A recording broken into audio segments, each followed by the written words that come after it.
Good morning, 1 Million Cups. How are you? Just so you know, you are in the right spot. My name is Tom Chase. I'm the director of Lost in Yonkers, a play that we started here in March, but were forced to stop because of the pandemic. And because my people had worked so hard, we decided we wanted to finish it. So we're going to finish it this weekend, Thursday through Sunday here at the theater. And this is the stage that has been hiding behind the curtain for a few months. I'm the director that has had my stage up the longest here at Dakota Stage, so I'm pretty excited. So I've got 4 of my people from my play are going to do a little snippet for you tonight, or today. So if you guys would just take a look at that, I'd appreciate it. Thank you very much and enjoy.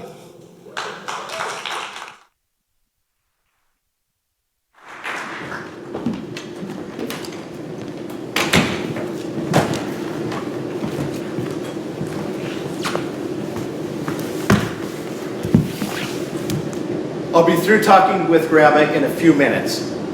Why are you lying on the floor? Don't do that, Artie. You'll crease your pants. You want Grandma to see you with creased pants?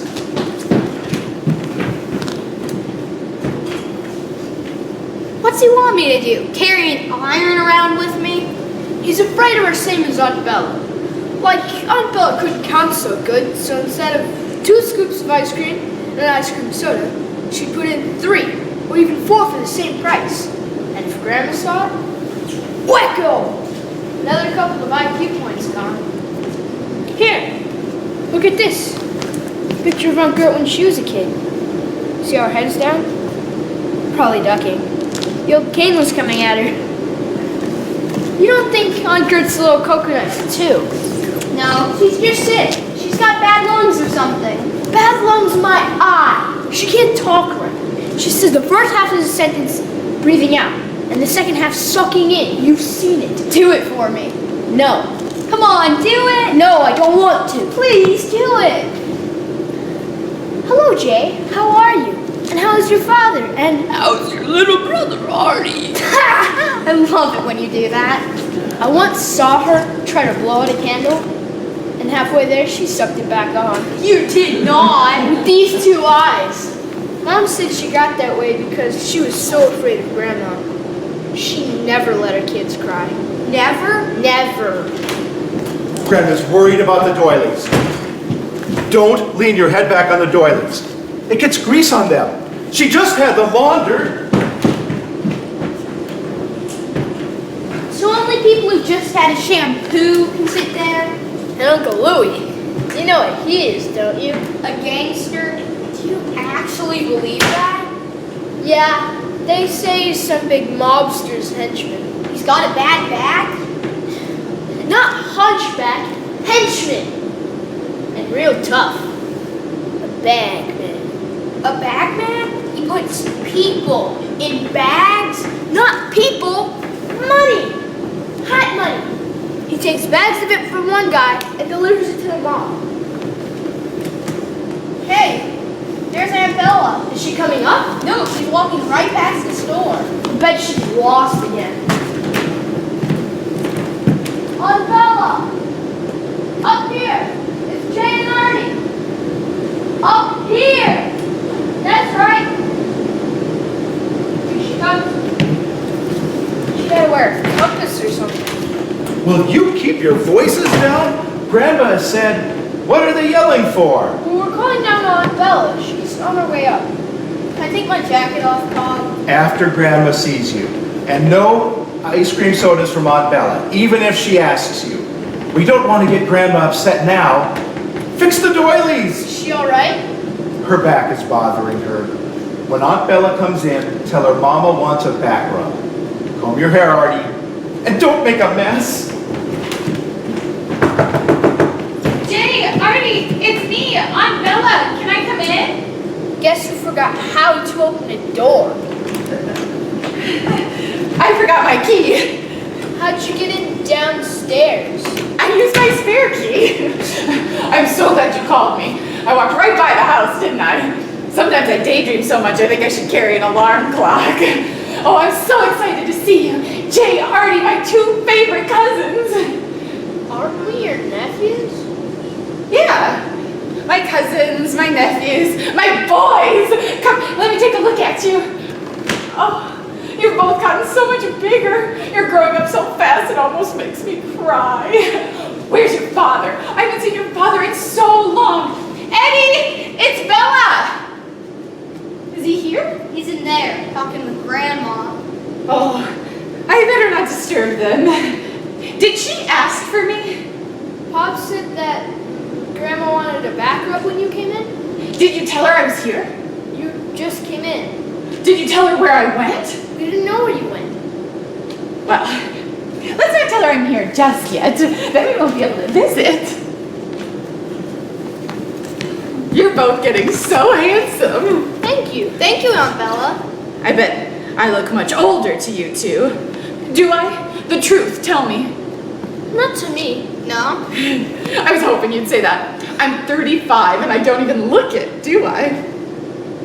No. Not to me. And how old are you boys now? About 20? 13 and a half. I'm 15 and a half. Well, that adds up to about 35, so we can be brother and sisters. Isn't that wonderful? Yeah. Yeah. I just got back from the movies. I had the most wonderful time. I wish I knew you were here. We all could have gone. What'd you see? I don't know. I couldn't find the theater I was looking for, so I just went to the one that I found. But it was better than the picture I wanted to see. It was with Betty Davis and George Brent. Maybe we can all go again next week, if I can find the wrong theater again. Sure. I'd love to. Why don't you take your jackets off, you two? Look at you both perspiring. Fine. We're cool in here with the fan. They had air conditioning at the movie house. I was actually cold. I was so excited for the actors to be in an air-conditioned theater. I don't think the actors feel it. They're just pictures on a screen. Well, I know that, silly. I meant, they'd be happy to know that the people watching their movie were nice and cool, so that we enjoyed the movie better. Oh. I bet you're right. I bet I know what would make you two cool in a second. How about a big ice cream soda deluxe with everything in it? Look at your faces lighting up. Come on, I'll make it for you downstairs. We have to stay up here. Pop will be out any minute, and he wants us to see Grandma. Well, I'll bring them up here. That's no trouble. What kind? Chocolate, vanilla, butter pecan. What's your favorite, Artie? All of them. I can make that with 3 different kinds of ice cream. I used to make one with 4 different kinds. They were selling like crazy, but we lost a fortune. How long ago did she ask for me? Grandma? A couple of minutes. Did you tell her I was here? We told Pop we saw you from the window, but maybe he didn't mention anything to her. It doesn't make any difference. She heard my footsteps coming up the stairs. How? Isn't she partially deaf? Oh, sure, but the other part hears perfectly. How about a small sundae? Chocolate ice cream, hot fudge sauce, whipped cream, and chopped walnuts. Are you gonna say no to that, Arthur? I bet you can't. Say no, let me hear you. Sounds like just a small one. We can't. We're having dinner soon. It's just that Pop wants us to wait. Oh, your father. He never takes anything from anybody. I couldn't even give your mother a cup of coffee. Did you know that? Where is she, anyway? Huh? She's dead. She's dead. Yeah, I know. I meant, where is she buried? At Mount Israel Cemetery in the Bronx. Remember? You mean the first time? What do you mean the first time? When I came in the car, not the bus? The bus? No. I'm thinking of someone else. Sometimes my mind wanders. The kids at school used to say, "Hey Bella, Lost and Found called and said come get your brains." But I didn't think that was very funny. So, how about that sundae? It's just gonna sit on the counter melting if I make it and you don't eat it. Last time I'm asking Arthur, yes or no? I'd like to. Maybe later. No! Not later! It's too late now! You hurt my feelings, the both of you. You tell your father to teach you better manners before I'm ever nice to you again. I know you miss your mother, but that's no reason to be disrespectful to me. I always liked your mother, whether she took coffee for me or not, and you can tell that to your father. You hear me? I'm sick! You see why I don't like to come here too often?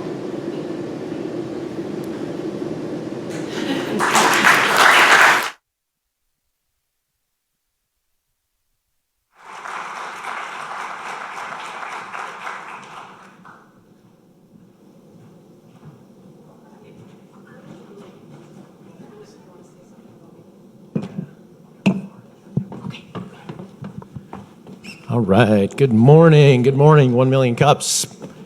We're doing a little rearranging of furniture here. The couch weighs about 1,000 pounds. That's good, guys. And now the screen is gonna come down and we can start our program. Quickly, just show of hands, any newcomers here today? First timers? All right, welcome. And maybe our youngest person in the crowd today. Welcome, thank you. All right, let's see. All right, we're gonna screen. All right, I will start by, I think you can slide that mic. My name's Evan Anderson, I'm with Gizmonics. What I do professionally is help people kind of learn from my own experiences in kind of a consultative role. And I had an experience the weekend before last that I thought maybe some people could learn from as well. That's a helmet, or at least it used to be. So, little public service announcement this morning about putting your helmet on, or putting your kid's helmet on, or putting your nephew's helmet on, or whoever's it is. There's a pretty good chance I wouldn't be standing here, at least not like this, had I not put that on. It was a 30-mile-an-hour tumble over the handlebars, and a backboard, and an ambulance ride, and all of it. So, anyway, a little public service announcement for you. Brighter note. Today is National Underwear Day, and to celebrate that, we thought we'd bring you Captain Underpants for anybody that remembers him. So, I mean, seriously, that's so cool. Okay, now we're gonna pull the train back onto the rails, and we're gonna do 1 million cups. All right, so if you don't have the 1MC app downloaded, please do so and check in. Lets us keep track of who's here. Also, a thank you to all of our sponsors. These are the folks that kind of help support us, keep the lights on, keep the rent paid, keep the coffee purchased. If you see these people, please thank them. Also, if you'd like to see your name on this list, let us know. Find somebody with a name badge, and we'd be happy to help tell you how you can get involved. So, for those of you that don't know, what is 1 Million Cups? It's a free weekly program. And what we do is we bring an entrepreneur, maybe a couple entrepreneurs, community developer up on this stage and hear about what they're doing. Keeps us connected to the community a bit, what's going on, but also offers us the opportunity to help support these people. We've got a great Q&A. And sharing resources that we might have that they don't, contacts, that sort of thing. And we're really just trying to change the face of our entrepreneurial community over 1 million cups of coffee. That's what it's all about. At the end, we're going to do the Q&A. For those of you that are watching the live stream out there, hello, thanks for joining us. If you want to ask a question, if you're here in the audience and are shy, use hashtag 1MCND. Do we have... Yes, Tyler's on social media. And also for anybody watching the live stream, you can type your questions into our Facebook Live feed. Also want to mention that Facebook Live feed, we've been recording these out on our Facebook page for years. So if you ever want to go back through those archives, there's some really, really good stuff there. It's a great way to kind of go back and see what we've done here. So with that... Job board. So this is a new thing. The first Wednesday of every month, we're doing a job board. We do have a few listings. I'm not going to go through them in a lot of detail, but again, recorded. If you see something here that catches your eye, go back to the recording and you can get all the details. So why don't we roll these? I think there are 3 or 4 slides. So we've got the Young Professionals Network sponsored this. Okay, it's Capital City Credit union. Yeah, that's the logo there. So we've got a whole lot of positions there. And we've got City of Bismarck has a number of openings as well. And Missouri Slope Lutheran Care Center and Northland Pace. So also St. Gabriel's Community is also looking for some LPN and RN positions. Again, if you want to come back and see the details, watch that live stream. Okay, with that, community announcements, and I know we've got some of these here today, so bring them on up and I'll hand you a microphone and you can give them to me. Okay, don't rush, one at a time.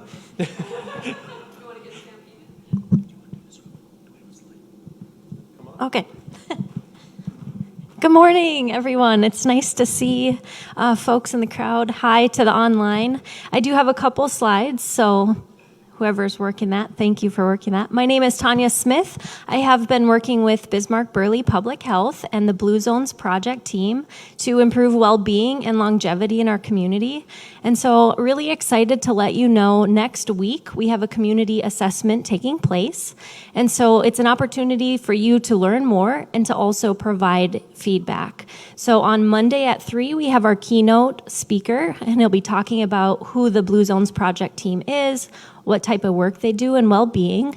Then on Tuesday morning, you can learn about what community transformation could look like in our Bismarck-Mandan community based on research and work that they've done in other places all around the world, which is exciting. And then we have multiple days and times for focus groups. So schools, workplaces, community engagement, different topics, lots of different opportunities for you to get involved. So please check out our landing page at gobluezonesproject.com/BismarckMandan.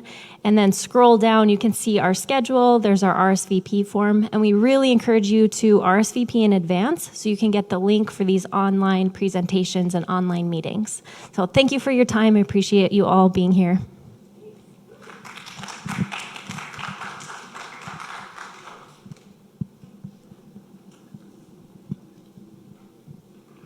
All right. I am just here to remind you all that I've been showing a slide on Disrupt Well. Disrupt Well is our perfect. There it is. Thank you, guys.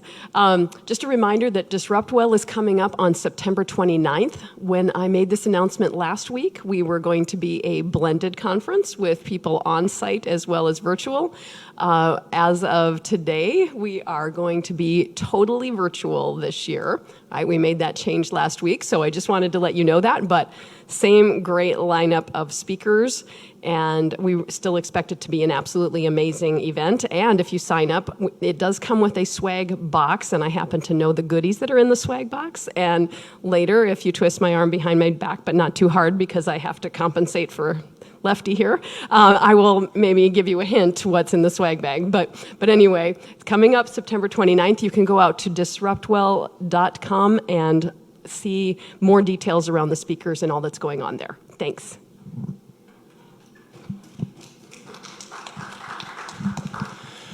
Well, good morning, everyone. My name is Tyler DeMars. I'm with CTB at the Idea Center. I have a couple announcements, one related to TEDx and one from my colleagues at the North Dakota Women's Business Center. First, some sobering news from our TEDx organizing team.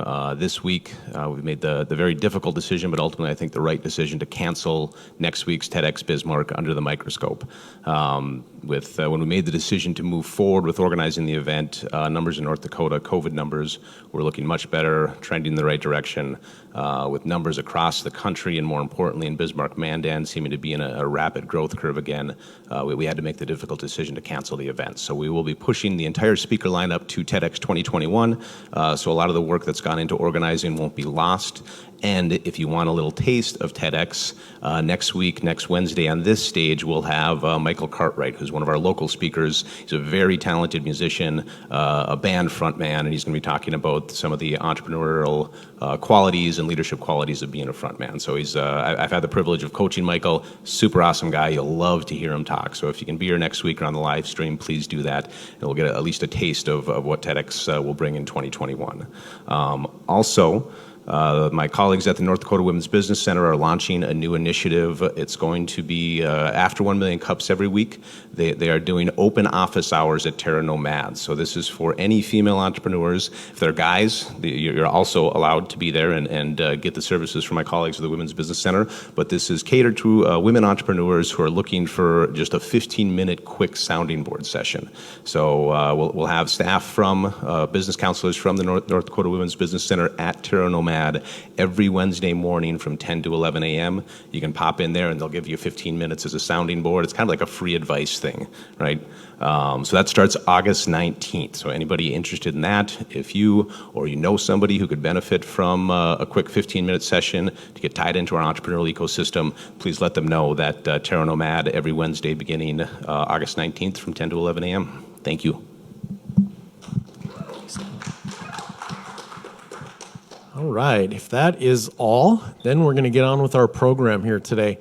I've introduced this young man a number of times, I think, on this stage, Marlo Anderson. He's also the National Day Calendar guy, so we have him to thank for Captain Underpants this morning. Marlo's here today to talk to us about a relatively new venture called Saffpower, and I'm not going to give away a lot of that, but it was a bit of a pivot, a new thing related to COVID, and I'm really excited to hear kind of some of those details and look under the hood about what's been going on with that. So please welcome Marlo Anderson to the stage. Thank you. Good morning, everybody.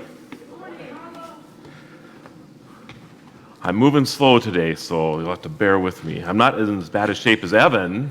I have no broken bones, no shattered helmets, but anyway, thank you for having me today. Very, very excited to be here.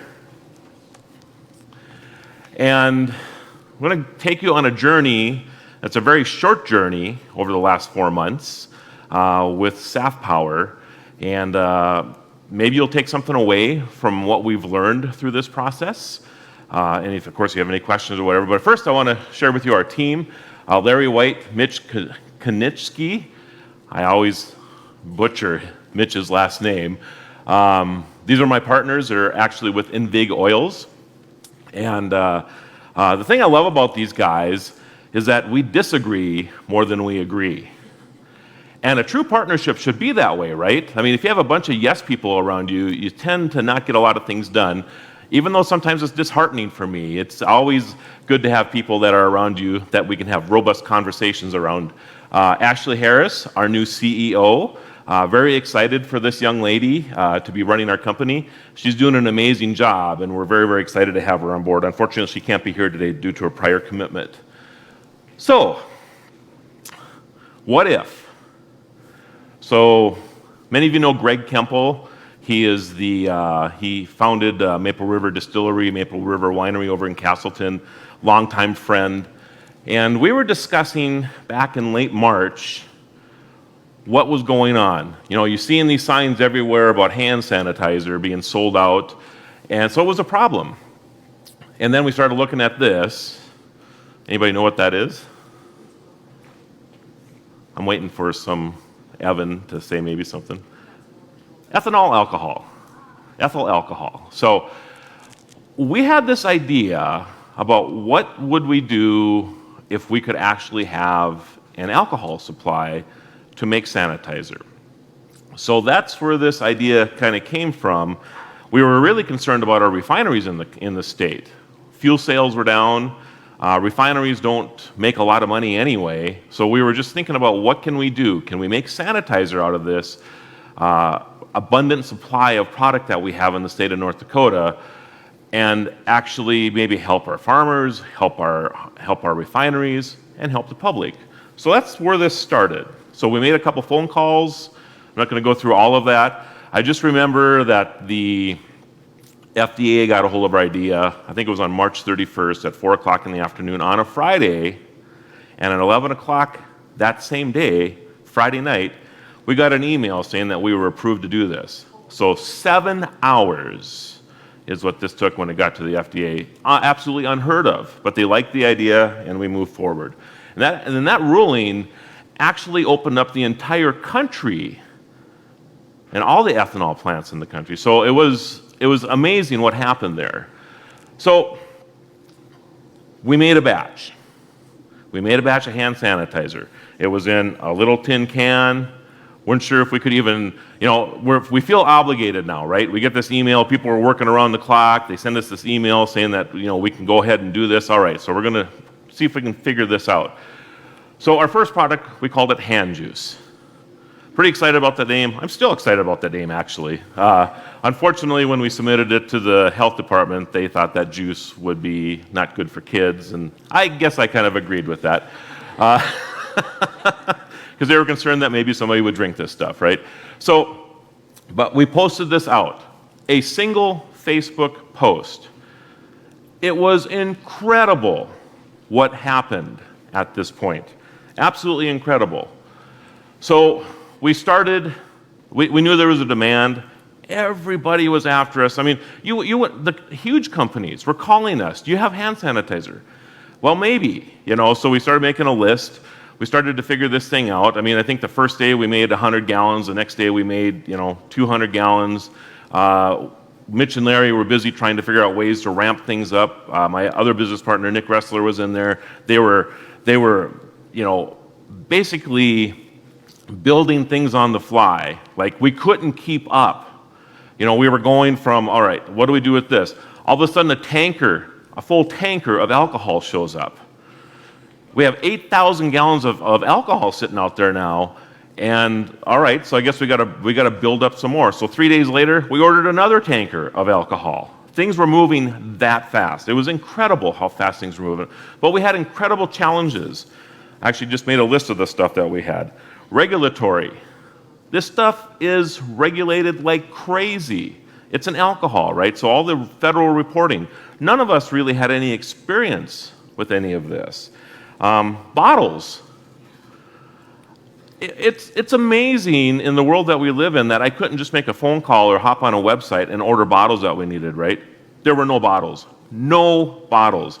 We actually went out to Bessie's Best and bought their supply that they had left of milk jugs, because that's the only thing we could find that we could put stuff into. Dispensing was an issue. We couldn't get pumps. We couldn't get dispensers to dispense the liquid. So we thought, all right, everybody probably has a pump out there already and a bottle or whatever. We're going to get in the refill business.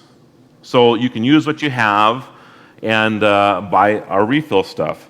The smell. So the alcohol that first came out from the refineries, it was about a 50-50 thing. I know there's some people here that love the tequila smell. Everybody said it smelled like tequila. I had no clue. I don't drink tequila. I had no clue. Yeah, everybody thought it was a party in a bottle, right? And then the other half we were getting these complaints from everybody. Can we add something to this? Well, yes, you can. We were using the World Health Organization's recipe, which was approved to use in the emergency. So we didn't have to go through the regulatory to get our formula approved. So we were using that, so we couldn't deviate from that. But the smell was, to me, was difficult. So that we had that to get over. Space. So Larry and Mitch have an FDA-approved facility for safflower oil. And that's how we got together, actually, because they had that facility. But if you can imagine, they already have a facility making cold-pressed safflower oil, and then we come in, and we have pallets stacked and huge tubs of alcohol stacked, and we have all this stuff going on. We have 25 people trying to work in this place. It was incredible what happened. And of course, their landlord and the people around them weren't real excited about the fact that we were now almost basically a 24-hour-a-day operation and trying to make this stuff and had this huge tankers moving in and out of here and everything else, right? So we had to find a new place, which we did. And let's see. Oh, and then of course the incredible growth. I remember calling Mark at the beginning of this. So Mark, back there, wave your hand, with BNC Bank, one of my bankers. And I said, we might need some money. And not knowing really what was going to happen, I knew that we would be dealing with some big numbers because buying a tank of alcohol isn't cheap, So, so we figured we'd probably have to. But what was amazing about this is that we kind of required people to purchase as they went along, and people were okay with that. So even huge companies would show up with their semis or whatever, and they would hand us a check. It was amazing. So we never even had, I think we had the paperwork basically ready to go. I never even signed it because we had the cash flow that we needed immediately because of this thing. It was incredible. So, again, I did not like the smell, and I hate selling products that I don't like. That's what it really boiled down to. So I had this aha moment. I'm like, what would happen if we actually, by the way, so this is one of the original products right here, and many of you probably have something similar to this, right? Yeah, I mean, one of the bottles, we could get alcohol bottles, right? I mean, this is what you'd see vodka in. So I can see why people would think this was tequila, so challenges that we had. But we had this aha moment. And I started playing around because safflower oil has incredible qualities. It's a great moisturizer, and we were actually using safflower oil instead of glycerin. We were approved to do this with our original product. So we started to play around with this stuff a little bit and realized that we could actually create a lotion, making sanitizer a lotion. And so we started to work with this. I have made hundreds and hundreds of batches in blenders working through this formulation. And that's kind of where, so we were really unhappy with where we were at as far as selling the product that we had. So we just stopped. We literally stopped. And for the last 2 months now, we've been formulating our new product.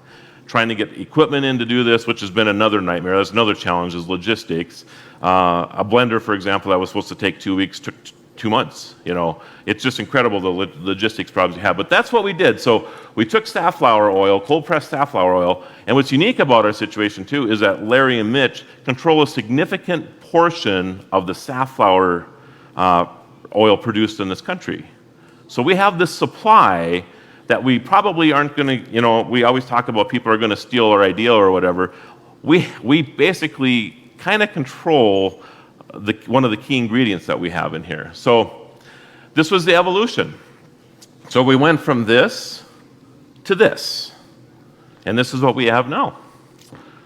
And by the way, you'll be getting samples of this when you leave today. So we have pumps, we have bottles, we have labels that we're not printing out of a printer anymore.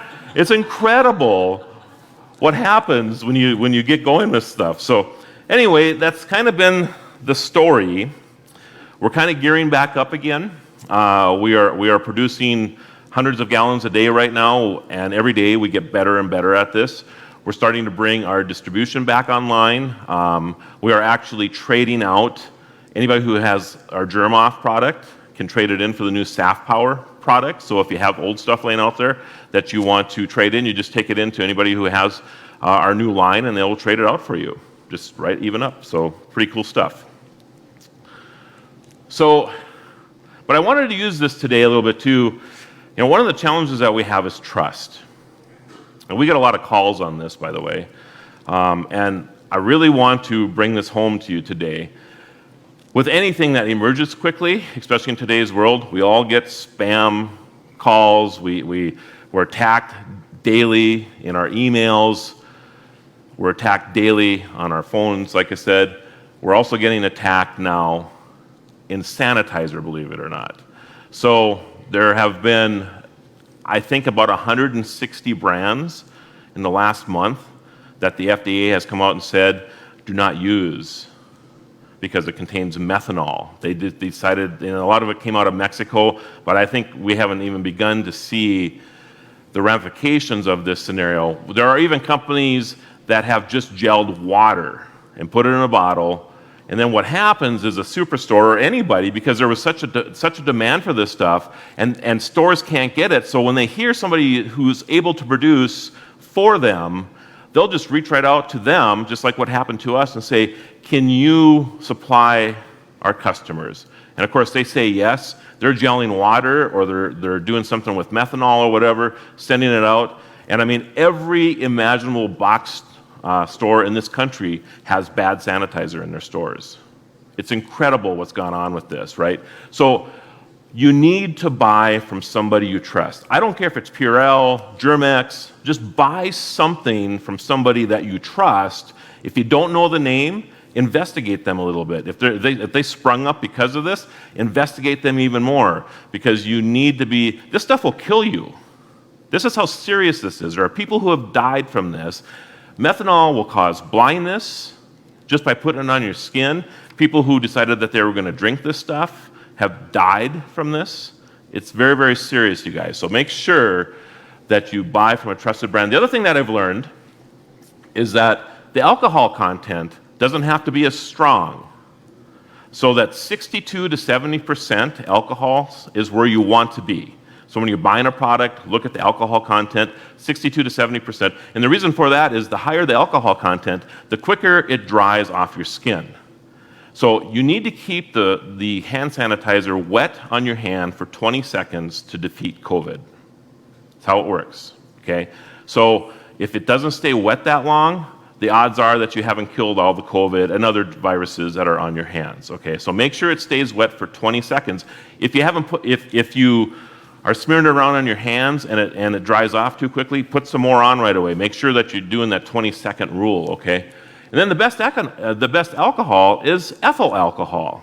So it's not food grade. It really is ethyl alcohol. And I didn't know that until I started investigating this. We just wanted the alcohol piece, but there's something about the formulation that kills viruses better than other alcohols. So, but really, really pay attention to this. I mean, you can see prolonged exposure to methanol can cause blindness, nervous system, gastrointestinal issues, and death. It's incredible how bad this is. So buy from a brand you trust. Thank you, everybody. All right. Thank you, Marlo. Join me on the couch. Oh, you brought toys. I did bring toys. If I can get it to work there. There we go. Oh, wow. It's kind of a, yeah. I should have. I don't know if you can actually hold a mic and do that now, but. Oh.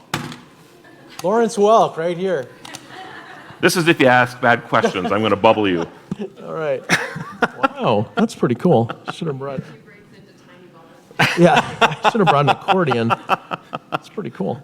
Are those sanitizing bubbles or? That's not a bad idea. Just saying. Little disinfectant going on there. So. All right, so #1MCND if you have questions. And we got Janya running a mic, so if you've got questions, grab her. And where to start? Not surprised about the challenges, but any startup has challenges. But then when you're in a space that has regulated products like that, kind of what does that list boil down to right now? Where are you at? I mean, well, in order to have our own formula, we had to go through a process with the FDA, which took a little bit of time, of course. We had to submit that formula, and then they come back. You can't. And by the way, another thing that you know, if the bottle's a fake, you can't say FDA approved on the bottle. So that's a red flag when you see that. But of course, you have to go through an approval process to get your formula out there. So we went through that process, and we've been approved by the FDA to move forward with our new formula. Yeah. So that's kind of, and of course we got to keep track of all the alcohol. There's batches that we got to, every time this is always incredible. And we have to measure the temperature of the alcohol every day. And there's a chart that you follow to show the alcohol content at that temperature. It's just an incredible process that you have to go through. Yeah. probably some safety requirements too when you're dealing with that much flammable liquid in your plant. Yep, exactly. Janya? I have a question. Yes. I think I have three. Well, we'll see. First of all, be careful with the doilies. I hear grandma's really a tough customer. And then, see, I shouldn't have said that. No, I'm going to forget my questions. No, okay, two questions. Marlo, you mentioned a lot of formulation happening in a blender. But one question is, do you have a chemist on your team? And two, are you going to pursue a patent for your formulation? So no chemist. I guess I would be the closest person to that. I have gone through other formulation things, especially with paper in the past. I'm not adverse to trying things. So But with that said, you still have to go through the process. So you can try all you want to, but you still have to get that approval at the end, right? So there is that. But so I just but it's amazing what you can learn on YouTube nowadays, and that's the new educational format, right? So yeah, that's Patent? so possibly. We haven't discussed it a whole lot yet. One of the benefits to what we have, of course, is that we control a lot of the raw product. Right. So we may not have to worry about that as much, but we'll be talking about it, I'm sure. Yep. And I think with the patent, it's a formula. So if you don't publish it, then it Yes. leaves it for someone to try to figure That's out. exactly right. It's kind of like Coca-Cola, right? Yep. So the pivot to lotion. I think we've seen this with a lot of PPE. Where there was like it all just disappeared overnight, and now some of those supply chains have started to catch up a Yes. little bit. So do you think that this pivot has created a product that's going to have a long run? This scenario where you come home at night and your hands are cracked and bleeding and everything else. We just thought, well, we could come out with a better product, and we're hoping that we can convince people that will be the case. And I think I have Catherine sitting here this morning representing Fireside, and Marcel was over yesterday at our plant, and they seem to be pretty excited about carrying our product because we are different and we are better. So that's what we're going to be hoping to leverage. Question in the back. 2 questions. I don't want to make the assumption that it is your product at the front. Is it? Yes. At the front door? I'm not not in sure the if it pump. is. I think there's some that you're going to get on the way out Yes. today. But I don't think it's what's in that pump. That was the question back here. Then the other thing, when you talk about having a chemist on staff, let's talk about staffing. When you have 25 people that you've suddenly pulled in, you mentioned working potentially 24 hours a day. How explain that challenge a bit? Well, you get eyes like I have right now. You can't see straight anymore and things. It is a challenge. There's no doubt about that. We've been very blessed. We've had a lot of people that have stepped forward to help. And during the downturn, they were understanding of the fact that we're going to reformulate and try to make this better. And we're slowly starting to bring people back in for that. But it can be a challenge. There's no doubt about it. We're in a facility now that we can make a lot of product rather quickly. So I'm not sure if we're going to have to run 24 hours a day. But if the demand requires that, of course. Yeah. But I can see that there will be challenges in that space moving forward. Cool. Question back here. Thanks for presenting, Marlo. Question, where do you find your product now, and are you planning to go retail? And how did you determine your price point?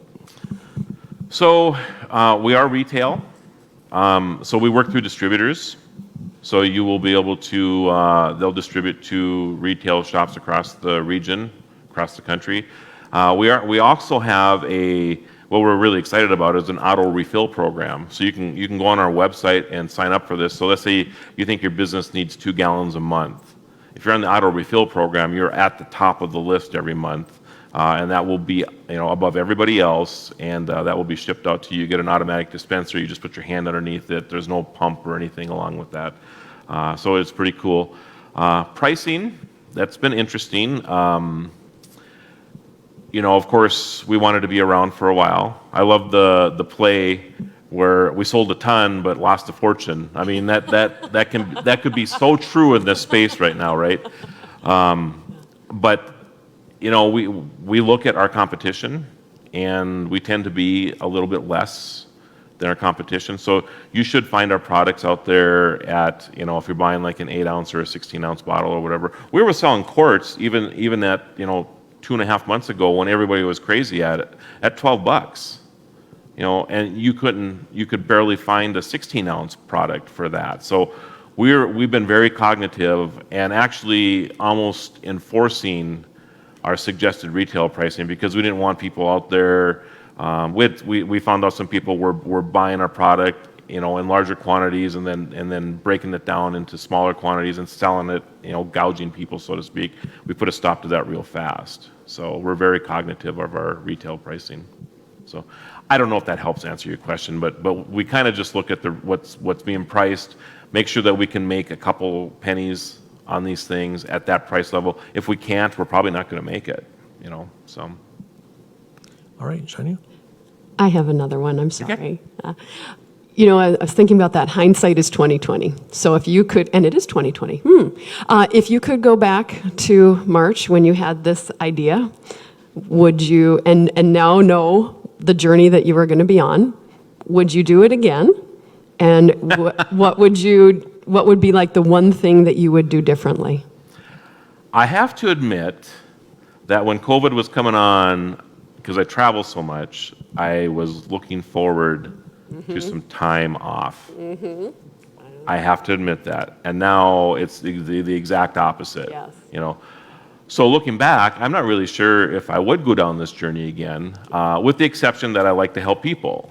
Yeah. So that's probably what drives us every day, is making sure that we can get product out to people to help safeguard their health. Yeah.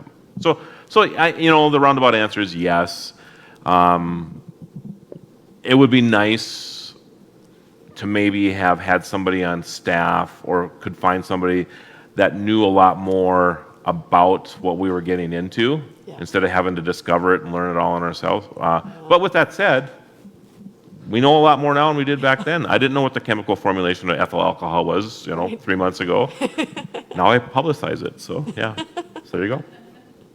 I got a quick question on, you're ramping up, you're buying new equipment, commercial equipment, Yep. to mix and blend and Yep. do all these things. So when you're kind of speccing that equipment, what target did you shoot for in terms of volume, and how long do you think this round of equipment is going to be serving your volume needs, and when is that next step up going to happen? So we have found that in this process that sometimes it lasted 2 days, because we couldn't, we burned past that. The challenge with this has always been that, we fix a bottleneck, and then we discover others, and we fix those, and then we're right back to the bottleneck we fixed originally, because now that is too slow, right? So it's just this evolving thing all the time. I had a conveyor belt show up yesterday. We have a bottling line that's been ordered, and I think we'll get that in 2028 right now. I'm not really sure. But I'm sure it'll show up sometime this decade. Logistics have been just insane. Your tracking says 2028. Oh, That's my goodness. It's so bad. But yeah, this stuff shows up, and then we find out right away that it's probably not big enough, or so we may have to order another one or whatever. So I'm sure, like the conveyor belt that just came in, we have a conveyor belt that will now digitally mark bottles. So the expiration date and the lot or the batch number and stuff. We were doing this by hand before with like a pricing gun on the bottom, just to be compliant, right? But you can't get the stuff fast enough is the problem. I mean, it took 3 months to get this conveyor belt in, So it's just been those are the challenges. But yeah, I'm sure by this time next week when you and I talk, the conveyor belt will be too slow. That's just how it is. Yep. So you're working on your next list of challenges Yes. already. Question? Okay, so first off, I think the Bessie's Best thing is pretty cool because they're our neighbors. Went to school They were with their so kids helpful. even. That was so Yeah. great to meet those Yep, people. they're Yeah. pretty awesome Yep. people. And the next one is we also supply